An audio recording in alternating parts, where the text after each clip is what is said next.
Good day. Today is Wednesday, 18th February 2026, and let me remind you again before I proceed with this program to tick the like button and to check your subscription to this channel if once you've watched this program you decide that you like what you've heard and you wish to indicate that fact. Now, before I proceed with the discussion of the extraordinary and chaotic negotiations that have been taking place in Geneva, let me begin with what I think is by far the most important event of all, which is exercises that were conducted by the IRGC, Iran's Islamic Revolutionary Guard Corps, in the Straits of Hormuz. Now, as I understand it, the IRGC actually closed the Straits of Hormuz for a few hours, saying that they were conducting live fire exercises there. Now, I understand this is the first time that Iran has done this in many, many years, perhaps even decades. And of course, if you think that this is not connected with the enormous troop movements and fleet movements that the United States is conducting close to Iran's territory, the constant deployment of more and more aircraft, more and more ships, more and more carriers, 2 US Navy carriers now definitely intended to be deployed in the Arabian Sea. Well, if you think that the two events are unconnected, then I have obviously a bridge to sell you. I don't believe, sophisticated people as all of you are, that any one of you thinks that these two events are not connected. Anyway, suffice to say that the fact that the IRGC is acting in this way is the strongest possible sign that the Iranians now expect war to happen and are busy preparing for that fact. And we must understand the diplomatic exchanges that took place in Geneva yesterday and the day before, yesterday and today, as being basically, as far as the Iranians are concerned, a diplomatic sideshow. We have had more defiant statements from the supreme leader of Iran, Ayatollah Khamenei. He has spoken about how Iran will absorb whatever blow it is that the United States is preparing. And I continue to receive constant information about increasing support for Iran from both China and Russia now. The Chinese, in particular, seem to be heavily involved in Iran at this time. I gather that Chinese military people are currently in Iran. Russians are also there, but the Chinese are absolutely there in great number. And there are all kinds of rumors and reports and speculations that Iran is receiving important military aid from China and from Russia as it prepares for the conflict with the United States. And on that, the provision of intelligence continues. Both the Chinese and the Russians are providing Iran with intelligence assistance. And in particular, it seems that both of these countries are now helping Iran to keep track of the various cells planted inside Iran by Israel and the United States, cells which are supposed to be activated. These are resistance fighters, sabotage figures, dissidents, that kind of thing, in the event of an attempted attack by the United States. The cells being used to provoke protest and chaos within Iran itself. I'm also getting reports that both China and Russia are now extending to Iran more economic support. The extent of this, again, is difficult for me to gauge. I've been looking at the situation with the Iranian currency, the rial. I get the sense that it is continuing to weaken, but not perhaps at the kind of extraordinary pace that it was weakening just before the end of the year. The collapse of the rial at that time having been the event which provoked the protests. And of course, we now know that both the protests and the collapse of the rial were to a great extent orchestrated, or at least assisted, by the United States and by its various agencies. Again, it's very difficult for an outsider to get a sense of what is happening in Iran in the situation of the economy, but maybe just possibly we are looking at some level of economic stabilization, in which case assistance from China and Russia probably are, especially China, probably are playing some role. It would be helpful if anybody who has information about this could convey it on the threads. Anyway, that's what I wanted to say about the situation. The key event, the most striking event, is this exercise involving the potential closure of the Straits of Hormuz. And, well, that looks to me very much, as I said, like a dress rehearsal for an operation that the Iranians are planning to take in the event that there is a conflict between Iran and the United States. Now, there is some other things happening which are very interesting and may also be pointing to a growing crisis, a gathering crisis. Now, over the last few weeks, there has been a major jump. Well, there has been a jump. I don't know if it's a major jump, but there has been a jump in Russian oil exports. And Russia has been increasing the amount of oil it's been exporting, certainly as compared with the rather reduced level of exports which we saw last year, at the end of last year.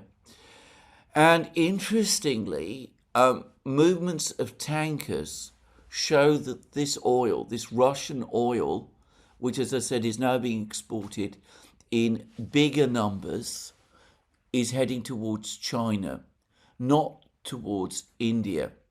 Now, there have been some suggestions that this is connected to Prime Minister Modi's supposed agreement with Donald Trump to reduce purchases of Russian oil, something which, by the way, the Indians have never themselves confirmed.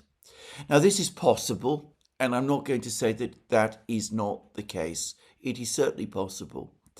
But I understand that discussions about increased oil deliveries from Russia to China have actually been taking place for some time, and that these go back to January, and it could be, and I'm simply floating this possibility now, that the reason for this surge in exports, Russian oil exports to China, is that China is stockpiling oil to the extent that it can, in light of the strong possibility that at some point over the next few weeks or months, there could be a closure of the Straits of Hormuz. Now, in saying all of this, China does have significant stockpiles of oil. It is, by the way, itself an oil import producer, though of course it still imports the greater amount of its oil. And it's also true that the oil that Iran imports via the Straits of Hormuz is light Arabian crude. I understand that Iranian oil is similar to light Arabian crude. But anyway, it is a different type of oil from the rather heavier oil that Russia produces, which is indeed heavier, though not as heavy, by the way, much less heavy than Venezuelan oil is. Well, I'm not going to pretend again to be a great expert about these matters. I suspect that provided the Chinese do continue to receive oil, their refineries can still work with it and would still be in a position to refine the oil if it came from Russia, and that such oil supplied by Russia to China would, at least to a certain extent, reduce the problems that a cut-off from the Straits of Hormuz might cause. It's also, I am sure, the case that China has stockpiles of oil which it has built up over many years, probably, to cover for exactly this kind of eventuality. After all, it is hardly a secret that the United States has been talking about an oil blockade of China since at least the Obama era. Just say. Anyway, you should perhaps take this a little more, as being a little bit more speculative from me than exact facts, but it does seem to me that these sudden transfers, this sudden jump in Russian oil exports to China could be consistent with China anticipating a crisis between Iran and the United States, a conflict between Iran and the United States, requiring China to secure its stockpile of oil, to build up its stockpile of oil ahead of a possible closure of the Straits of Hormuz. Now, on this, I'm still getting lots of reports about the scale of the American build-up that is taking place, and it is indeed great. I understand that the warships that are being deployed around Iran have something like 600 Tomahawk missiles between them. Now, that may sound like an awful lot, but in my opinion it isn't. Not for a country the size of Iran, and not in light of what I have seen Ukraine absorb in terms of the much more powerful Russian missiles that the Russians have been launching at Ukraine. So 600 Tomahawk missiles will be a very, very powerful blow in the first couple of days, but then I suspect the effect will fade, and I wonder how long an operation can be sustained, especially if there are problems of reloading warships. I presume that in order to reload Tomahawk missiles on warships, the warships have to return to port, and I understand that the nearest port is perhaps Bahrain, which is well within reach of Iranian missiles. And of course, if the Straits of Hormuz are closed, then of course the US Navy can't reach Bahrain. They might have to go far further afield to places like Diego Garcia and places like that. But again, I don't want to speculate too much about matters that are well beyond my knowledge. Anyway, there have been some other rather strange pieces of information. It seems, for example, at least there are stories going round, that the original intention was that the second carrier that would be deployed to the Arabian Sea was not going to be the Gerald Ford at all. It was going to be the George H.W. Bush, which was supposed to leave the United States, leave from California, and that was going to be the carrier that was going to be deployed to the Arabian Sea. Just a few days ago, I was reading reports that 3 carriers were going to be deployed altogether, and that the George H.W. Bush, as well as the Gerald Ford, were heading to the Arabian Sea, making, together with the USS Abraham Lincoln, 3 aircraft carriers and their escort groups in total. But it seems that the George H.W. Bush is not going to be sent at all. It's said that there are some undisclosed problems, that there are some maintenance issues maybe. I am not going to speculate about this.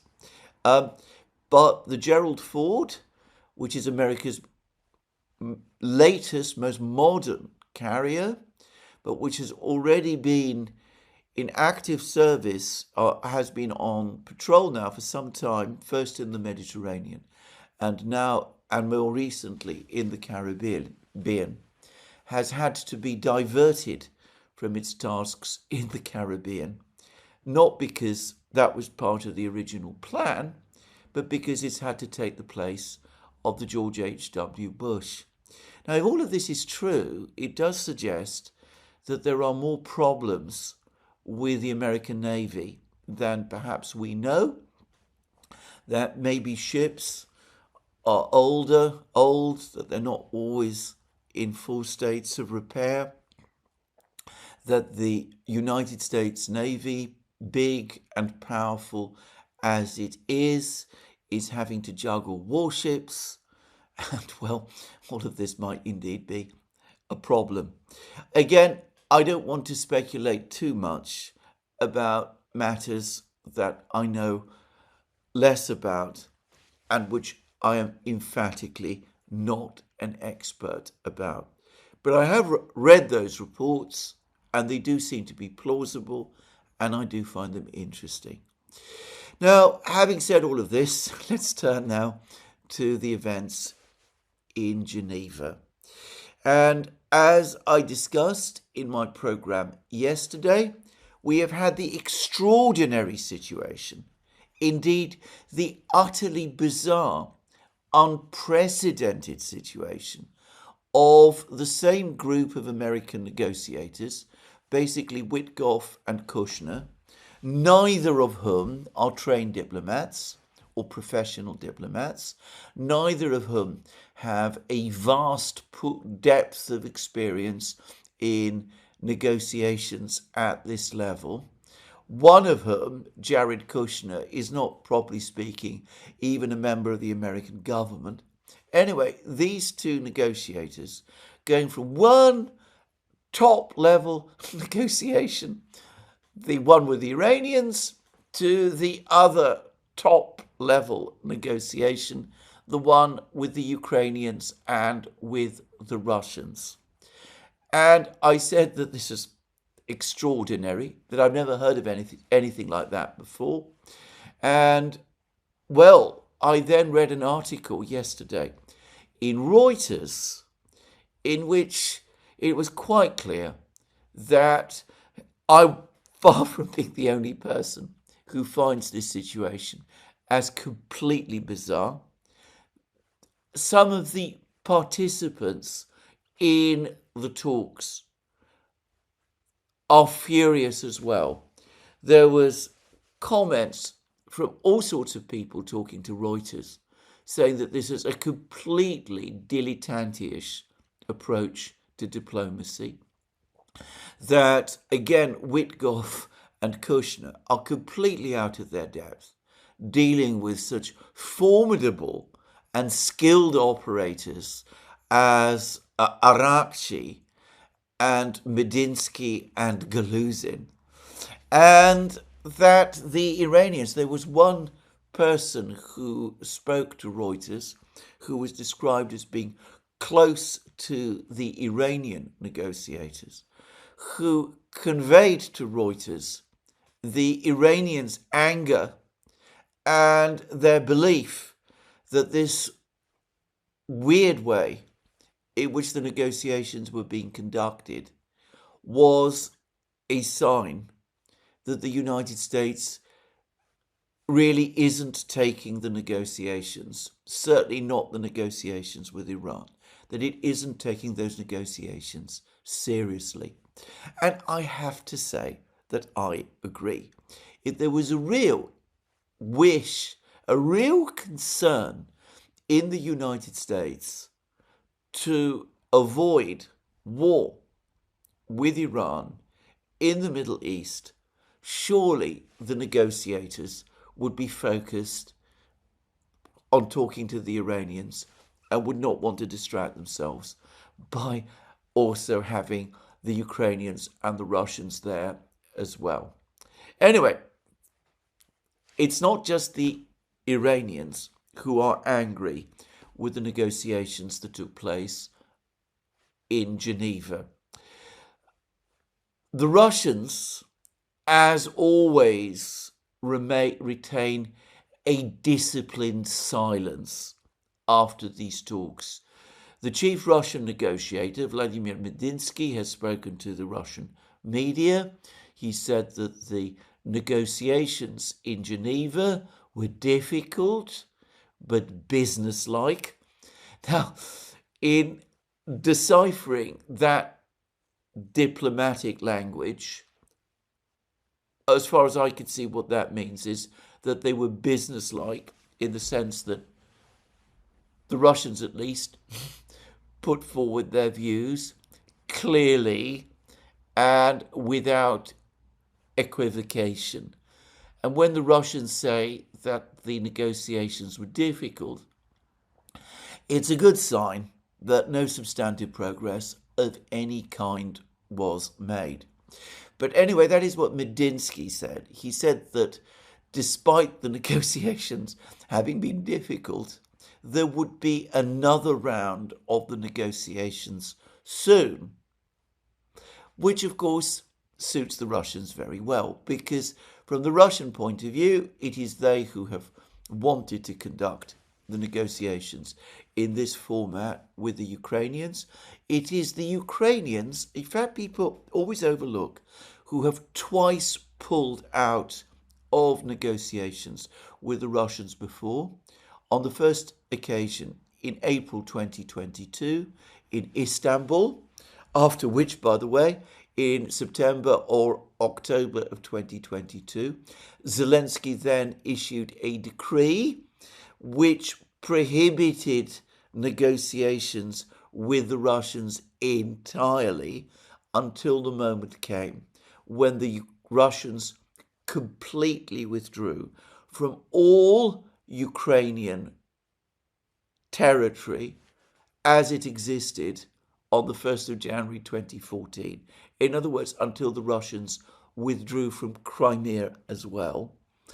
And of course, it was the Ukrainians also who withdrew from the Istanbul talks that took place last year, as they themselves announced in the autumn of last year that they were not going to continue with those talks any longer because the Russians were refusing to talk about a ceasefire. So Medinsky telling the Ukrainians, well, we've got you where we want you. We've got you where we want you. We want you to be there in the room listening to my lectures and to my forceful demands. And this is keeping you busy and active, and it's creating divisions between you. I will come to that in a moment. Anyway, it's not surprising, therefore, that Medinsky says, well, why don't we do soon enough the same thing all over again? So it's understandable, maybe, that Medinsky would say that. But we've had comments, series of comments, that all ultimately derive from the Ukrainians. And these give a completely different picture. So firstly, The Economist yesterday, British magazine, fervently pro-Ukrainian, deeply hostile to President Putin, hostile to Russia altogether, I would say. Anyway, The Economist says that there is a split in the Ukrainian negotiating team. In fact, it's not at all clear any longer who actually leads the Ukrainian negotiating team. There are two powerful personalities, if that's the right word, on the negotiating team. One is Rustem Umerov, who is connected to Andrei Yermak and who is personally deeply loyal, as far as I can tell, to Vladimir Zelensky. Now, he is the official chief negotiator on the Ukrainian side. So that is one person. The other is Kirilo Budanov, former head of Ukrainian military intelligence, an increasingly independent voice in Ukrainian politics, someone who has now become Zelensky's chief of staff, and he also is there in the negotiating team as well. And according to The Economist, these two individuals are taking completely different approaches to the negotiations. Budanov wants to do a deal with the Russians as quickly as possible. Starting from the spring of last year, he was saying that the war is going badly, that from mid-summer of 2025, the situation for Ukraine was going to deteriorate rapidly. About that, by the way, he has been proved absolutely correct, and who has been indicating for quite a long time that it is impossible for Ukraine to win the war, and that there is a real possibility that it won't just lose the war, but lose in such a way as to put the entire survival of Ukraine as a state in question. So Budanov, very close to the Americans, heavily involved with the CIA, according to many reports. Budanov, who is also acquainted with Dan Driscoll, one of the US negotiators who was also present in Geneva. Budanov, who in fact brought Dan Driscoll, enabled Dan Driscoll to gatecrash a private meeting which Budanov was having in Abu Dhabi with Russian intelligence officers, something which the Russians were not informed about in advance and which they were very unhappy about. Anyway, Budanov wants to agree some kind of deal with the Russians as soon as possible, and he is prepared to make major concessions to achieve it. Apparently, according to rumour, these concessions might extend to a Ukrainian withdrawal from Donbass. And that, according to rumour, is, and also according to The Economist, is Budanov's approach. By contrast, Umerov, loyal to Zelensky and to Yermak, takes the absolutely diametrically opposite approach. He doesn't want to negotiate on any fundamental concessions with the Russians. He certainly is not going to countenance any withdrawal from Donbass. He insists on sticking to what has been the official Ukrainian negotiating track ever since Yermak and Zelensky very reluctantly agreed to an American demand for a ceasefire on the existing conflict line in March of last year. Their position is that they will agree to such a ceasefire on the conflict line and nothing else. They will not agree to recognize any territory that the Russians occupy as Russian. They will make no internal changes to Ukraine. They insist that they must have as big an army as Ukraine wants and as heavily equipped as it wants. And they want an Article 5 type security guarantee from the United States. All positions that are completely unacceptable to the Russians. So apparently, according to The Economist, and it is very consistent with what we have been hearing from Budanov and Zelensky for over a year now, there is a sharp division within the Ukrainian negotiating team, and it looks as if, in effect, Ukraine has two different chief negotiators in conflict with each other.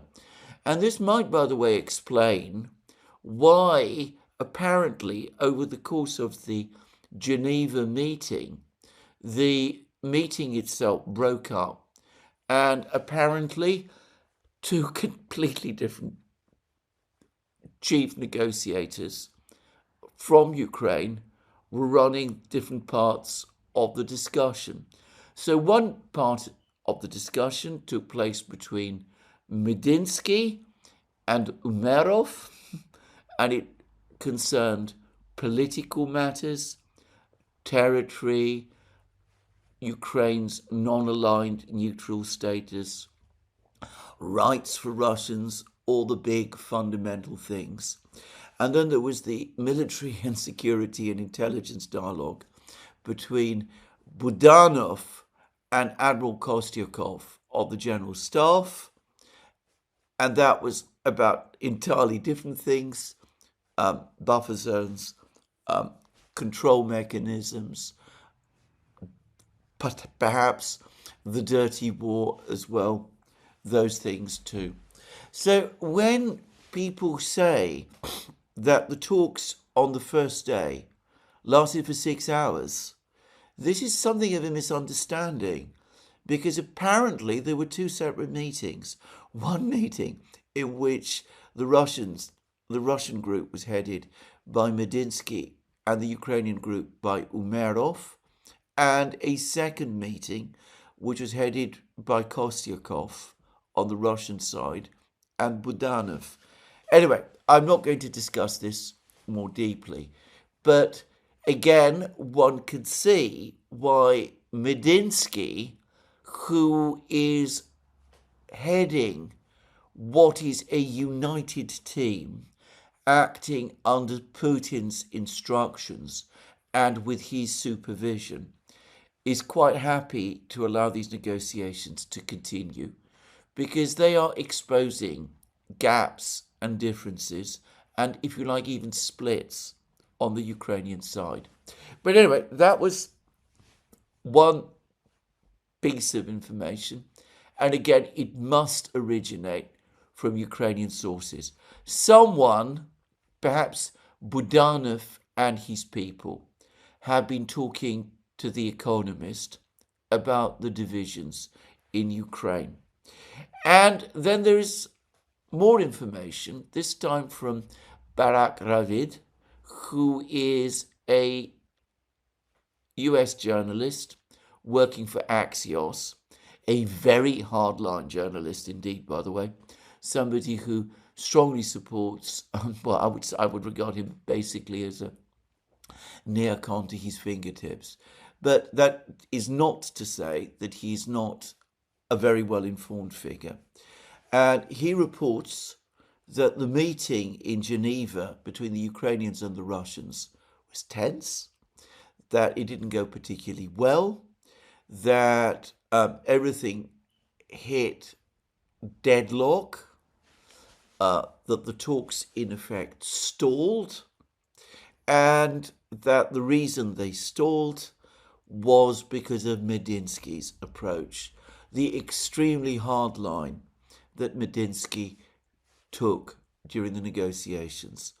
And already you're getting all kinds of comments in the West that it was precisely because Medinsky is such a tough, hardline figure that Putin appointed him to head the negotiating team in the first place. Now, about few individuals in this conflict does one hear such diametrically opposed opinions about than Medinsky. People like John Helmer, for example, regard Medinsky as a weak negotiator, somebody who's very much in Putin's pocket, who basically just does as he's told, and whose job it is to concede on all major Russian positions to the West, to the United States. And, well, that's Helmer, who has a very negative view of Medinsky as well. But you also see others, people like Ben Aris, other commentators like Ben Aris, and Anatol Lieven, who also think that the Russians are going into these negotiations in some great mood to compromise, that they're prepared to make massive concessions in order to achieve peace, that from their point of view, the situation in their economy is bad, that they're suffering enormous losses on the battlefronts, and that Medinsky has been sent to Geneva to cut a deal. So that's one view of Medinsky. The other view of Medinsky is the one that the Ukrainians hold, and which others who have encountered him from the West hold also, that he is an extremely tough, hardline character, even what the British like to call a bruiser, that he is completely on top of every detail in the negotiations, and that he doesn't give an inch. That far from being this person who's been sent to cut a deal, he is there to make sure that Russian interests are defended, and defended vigorously, and to come to an agreement that is in Russia's interests. Now, I will express my own view here about Medinsky, which is that I do think overall that he is actually a pretty tough, hardline figure. I don't think he's any kind of soft person. I don't think the Russians would ever send a person like that to head their negotiating team. But he's not an impossible negotiator to work with. After all, he did negotiate with the Ukrainians the April 2022 Istanbul Agreement, though he did so undoubtedly with Putin's full backing and support. So he is somebody who will conduct negotiations in good faith, but that ultimately depends on the other side being prepared to negotiate in the first place, and to recognize and acknowledge that the Russians have demands, and that these demands do need to be taken seriously, and there need to be serious negotiations over them. So anyway, that is my view of Medinsky. Whatever, according to Barak Ravid, the negotiation didn't go well. And Zelensky also, by the way, spoke to Barak Ravid. He was probably the source, Barak's source, for what actually happened in Geneva. And I got the sense that Zelensky was furious. He was furious because he said the Americans are putting pressure on Ukraine to make concessions, to agree, obviously, to withdraw from Donbass. Zelensky said that this is unfair. Now, again, I find that, and I have to say, I find that very curious, even extraordinary, actually. Since when has war or negotiations which take place in a context of war ever been fair? Just saying. Anyway, Zelensky thinks it's very unfair. He thinks that the Americans should not be putting pressure on him and on the Ukrainians. They should be putting pressure on the Russians. it doesn't seem to have registered with him that the Americans have been trying to put pressure on the Russians for 4 years, and arguably even further, going back to the original 2014 crisis. And none of that pressure has produced any result, just saying. But anyway, he thinks there should be more pressure from the US towards Russia. He obviously wants Ukraine to receive more money and more weapons from the West, including from the United States. He says that whilst the Ukrainian people might accept a ceasefire on the existing conflict line, they will never accept any additional handing over of territory. Whether Zelensky really speaks for the Ukrainian people on this question, well, I have my doubts, but anyway, that is what he said. And overall, and in its totality, Zelensky not only made clear that he's not prepared to make any substantive concessions in the negotiations at all, but that he massively resents the fact that there has been negotiations taking place at all with the Russians. He isn't comfortable negotiating with the Russians. He far prefers the situation as it existed in Joe Biden's time, when there were no negotiations, just an unending stream of money and weapons coming in his direction. And certainly he's not prepared to make any significant concessions to the Russians whatsoever. Now, it's been suggested that if you want to see proof that the Americans are putting pressure on the Ukrainians, then the layout of the room in the Intercontinental Hotel illustrates that fact.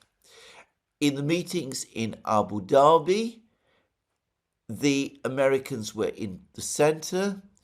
The Ukrainians sat to the right of the Americans, and the Ukrainians and the Russians sat on the left. This time it was the other way round. This time it was the Russians who were sitting on the right and the Ukrainians who were sitting on the left. And supposedly sitting on the right means that the Americans are more on your side. So in Geneva, they were more on the side of the Russians, whereas in Abu Dhabi, they were more on the side of the Ukrainians. I think that this is true in other negotiations, more structured negotiations. It was true, for example, during the Paris negotiations between the North Vietnamese and the Americans in the 60s and 70s. Given the extraordinary chaos in which these negotiations have been conducted, I don't think one could say that in this case.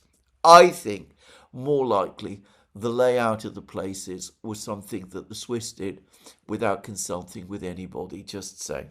That's my own view. But anyway, Zelensky's very annoyed, very angry about all of this, and he's not prepared to make any significant concessions at all. So anyway, we had this meeting in Geneva. It's clear from what the Russians and the Ukrainians are saying that there was no significant substantive progress over the course of it. I mentioned Ben Aris and Anatol Lieven. Both of them appear to believe that the war is now coming to an end and that the negotiations will shortly bear fruit. I am unable myself to see what the basis for this optimism is, actually. It was the case back in August when Putin and Trump met in Anchorage that we seemed briefly to be close to a diplomatic breakthrough. But I don't get the sense that that is the case anymore. On the contrary, if anything, the gulf between the two sides, as far as I could see, the Russians and the Ukrainians, is actually getting wider. Some people on the Ukrainian side, Budanov, can obviously see that the writing is on the wall. People like Vitaly Klitschko, the mayor of Kiev, agree with him. But the dominant faction in Kiev, Zelensky's, Yermak's, and Umerov's, take a completely different view. And they did something also, this dominant faction, which I can't help but feel was calculated, in effect, to throw a monkey wrench into the negotiations, which is that apparently, without consulting the Americans and certainly without telling the Russians, Zelensky, on the eve of the negotiations, phoned all his European friends and, as it is politely put, invited his European friends to come and participate in the negotiations in Geneva.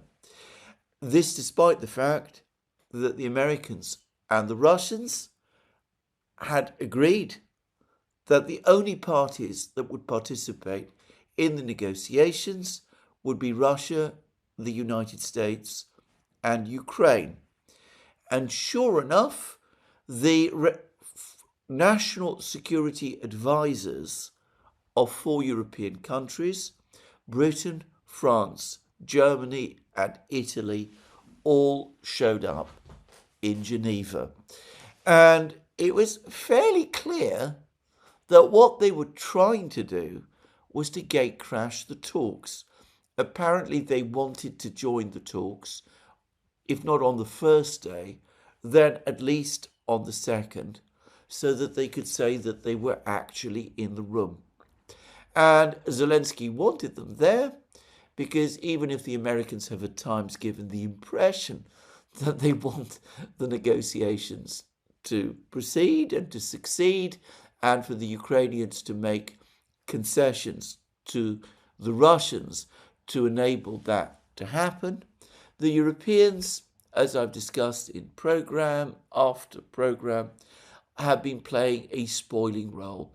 They don't want any kind of negotiations, any kind of settlement, any kind of agreement of the conflict in Ukraine that compromises on any issue.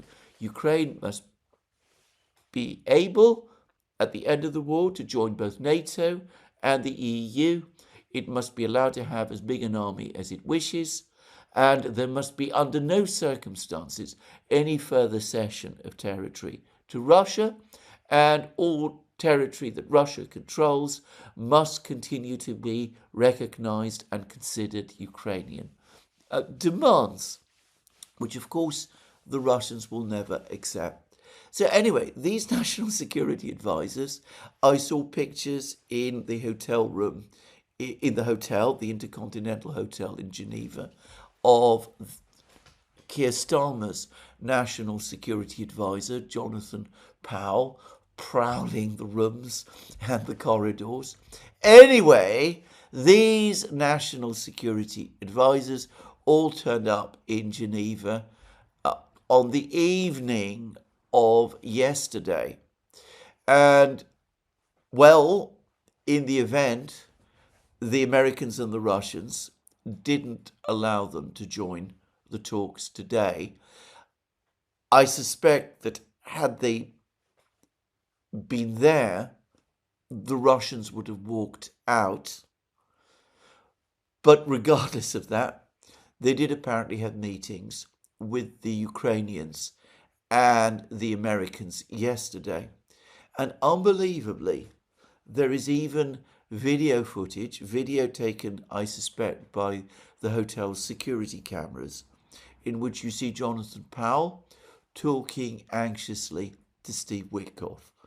Now, of course, it could be that these national security advisors were also there to talk about Iran and the conflict there, but they were invited to come by Zelensky, and I presume that they were actually there to discuss Ukraine.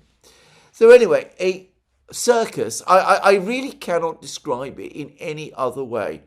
A divided Ukrainian delegation, an American delegation which was only half engaged, if it was properly engaged at all, and the Russians led by a notorious bruiser, Vladimir Medinsky, who made his views absolutely clear, and he was not in any mood to give an inch.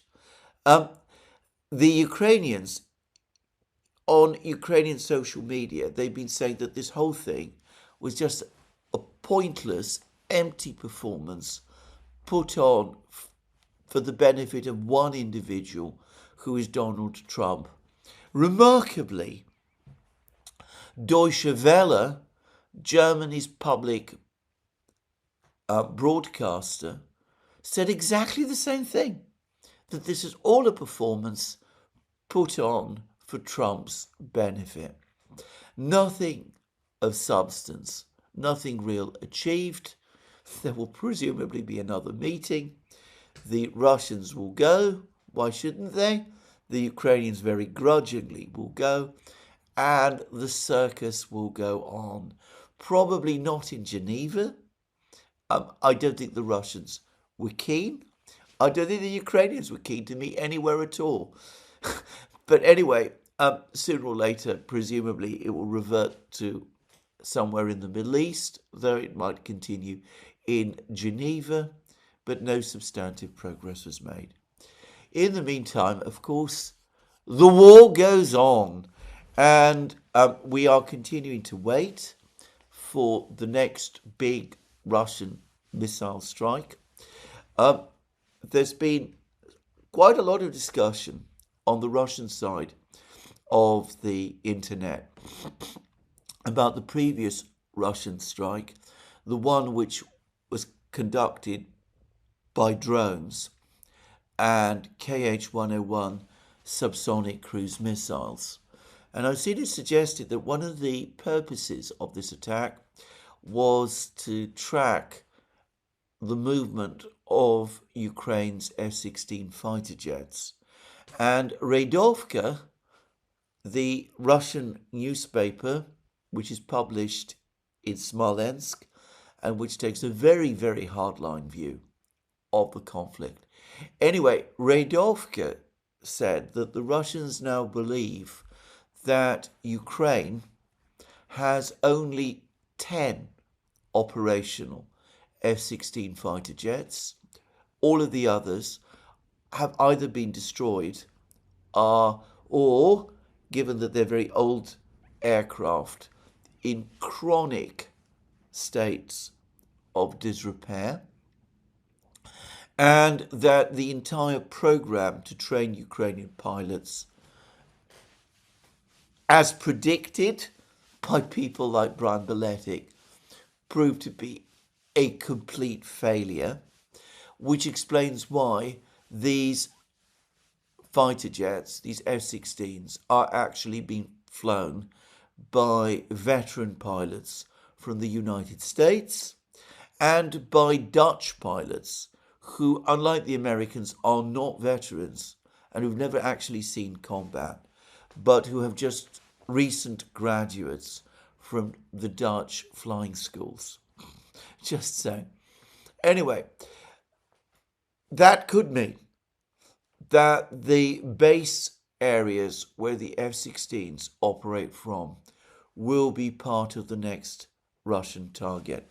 The second Oreshnik strike that the Russians conducted on the facility in Lvov perhaps was partly intended to target F-16s, which might have been there in that facility. Anyway, we're all waiting for the next big strike. The rumours are that it's going to be focused again on Kiev, that Iskander ballistic missiles will mostly be used, and there continue to be worries that the Oreshnik might be used as well. In the meantime, the Russians continue to advance on the ground. Now, we've heard a huge amount about the Ukrainian Zaporozhye offensive over the last couple of days. At the moment, all reporting about it seems to have stopped, which leads me to think that it has run out of steam.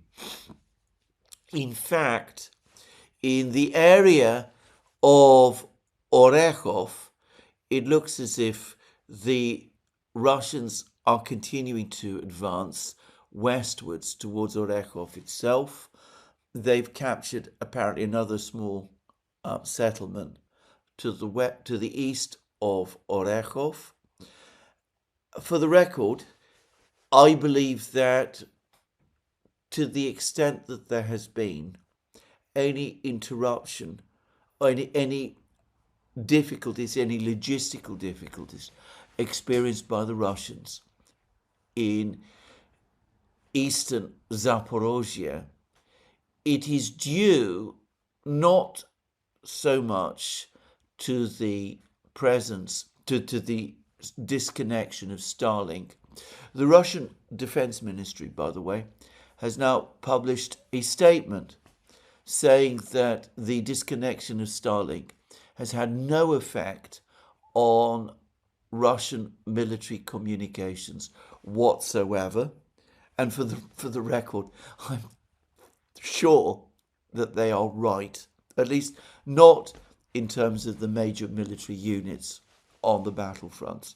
But I suspect that whatever problems the Russians have been having with logistics are caused more by the fact that they have to transfer supplies across the Gaichur River in this area.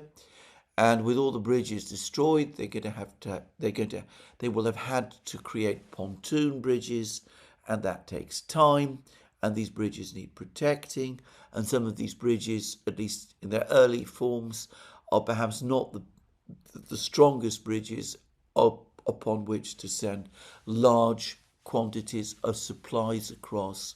It will probably take some time for the Russians to fully complete their logistical preparations in eastern Zaporozhye. But anyway, the big news is coming from Donbass. And Redovka yesterday said that the Russians are now storming Belitska, the town to the north of Rodinska, that they have established control over significant areas of Belitska. Belitska is quite a small place and geographically rather concentrated, but it is a town rather than a village, and a little bit like Stepnogorsk and Ugleda, it consists mostly of large Soviet apartment-style buildings, which take a lot of time to capture because they're natural fortresses. But anyway, supposedly, Belitska is now being stormed, and there are now numerous reports that appear to confirm that Ukrainian resistance in southwest Konstantinovka is indeed collapsing, that the supplies to the Ukrainian troops in southwest Konstantinovka have been interrupted now by Russian drone and missile strikes for several weeks, and that the Russians, as a result, have been able to penetrate into the center of Konstantinovka, and in a way that makes Ukrainian control of this area of southwest Konstantinovka, which lies to the west of the river which bisects Konstantinovka, impossible. Now, the fall of this part of Konstantinovka would be decisive, because this is again the area where all the high-rise buildings in Konstantinovka are apparently concentrated. So this is the main Ukrainian fortified area in Konstantinovka, just to southwest Pakrovsk was, just saying. And if it falls, then the rest of Konstantinovka will also fall very quickly. So anyway, that's the nature of the battle. There are Russian advances in other places, but these are the main battles taking place at the moment in Konstantinovka and in Belitska as well. So the war goes on, and we've had this extraordinary episode in Geneva. I would add that from what I can tell, the negotiations between the Americans and the Iranians didn't go especially well either. The Iranians are saying that the negotiations went forward in a good atmosphere, that all sorts of positive ideas were exchanged. But then the Iranians have an interest in keeping the negotiations going because they must hope, however forlorn that hope is, that if the negotiations continue, some kind of diplomacy might eventually develop out of them, which could avoid a war, which would be extremely difficult and hard for Iran. But again, I'm hearing all sorts of proposals which are apparently being discussed. The idea that Iran transfer part of its stockpile, a stockpile of enriched uranium to Russia, that a consortium be set up to enrich uranium partly in Ukraine in Iran, with Iran participating, but with other Arab states and perhaps the Russian agency Rosatom being involved as well. One hears all of these reports, but these were proposals that were made a year ago. They may seem sensible proposals, realistic ways out, but they are proposals which the Americans have consistently rejected. And the Iranians continue to say that they're not prepared to bargain on their ballistic missiles. Khamenei also said as much yesterday. He said that it made no sense for Iran to bargain away its ballistic missiles because the ballistic missiles provided Iran's current deterrent. And if Iran were to give its ballistic missile capability away, it would lose its deterrent capability and open itself up for further attacks by a far more confident Israel. So that was what Khamenei said. Anyway, given that the Israelis and the Americans are insisting on restrictions, on limits on Iran's ballistic missiles, and given that the Iranians refuse to agree, again, I don't really see what the progress is. Going back to what I said at the start of my program, the fact that the Iranians are apparently intending or rehearsing the closure of the Straits of Hormuz, that strongly suggests to me that they quietly believe that war is definitely coming. Now, I'm going to finish this program today by returning to a topic that I briefly discussed yesterday, and that was the really very remarkable comments made by Putin's aide, Nikolai Patrushev, who was previously Secretary of Russia's Security Council, in other words, Putin's national security advisor. In fact, he's very, very long-running national security advisor. And Patrushev retired from that role a few years ago, but retains a critically important role, or rather was transferred to a critically important role of building up Russia's shipbuilding industry. He is, by the way, by training, a naval architect, just to say, and supervising the development of Russia's fleet and naval fleet, and also of its merchant fleet as well. Anyway, Patrushev has again spoken about threats to the Russian merchant fleet. He said that there is active preparations now to try to blockade Russia, to close down, to stop Russia's external trade. That there are now plans to try to blockade Kaliningrad, this is by several NATO countries, and to try to block access for Russia to the Baltic Sea. He said that the Western powers, if they embark on these dangerous plans, need to understand that the Russians will respond and will respond militarily. He also said, and it was very interesting, that if the Russians simply sat back and allowed the West from time to time to seize Russian merchant ships, then the pattern of escalation would inevitably intensify, and that eventually a complete blockade would be imposed.